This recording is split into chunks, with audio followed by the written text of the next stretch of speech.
நீங்க தானா? டேய், என்னடா? அவர் எம்எல்ஏடா. தெரியுமேடா. அவர் என்னடா பண்ணி வச்சிருக்கீங்க? ஒருத்த வீடு போய் சேர மாட்டேங்க.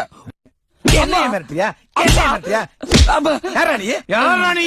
டேய் நிறுத்துக்கடா. டேய் சக்கர, இவன் கூட என்னடா பிரச்சனை? எதுக்கு அவன் உன்னை அடிக்கிறான் இருக்கும்போது? என்னடா உங்களுக்குள்ள தகராறு? அண்ணே, நீங்க வயசுக்கு வந்துட்டீங்க. எது? டேய் அவன் ஆம்பளடா. என்னடா உளர்ற?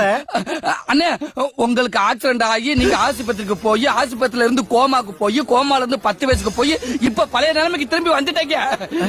எப்ப பூதம் மாமா டிஸ்சார்ஜ் ஆயிட்டாரா? இந்த உலகத்தை விட்டு டிஸ்சார்ஜ் ஆகி 1 மாசம் ஆச்சு. செத்து போயிட்டாரா? கடவுளே. அண்ணே, எவன் செத்த நமக்கண்ணா? நான் அணுவா செத்துக்கிட்டு இருக்கேன். முதல்ல வந்து அந்த புஷ்பா மெட்ரோ முடிச்சு விடுனே. வானே. புஷ்பா மெட்ரு இன்னும் முடியலையா? ஆமாண்ணே. அட என்னப்பா சொல்ற?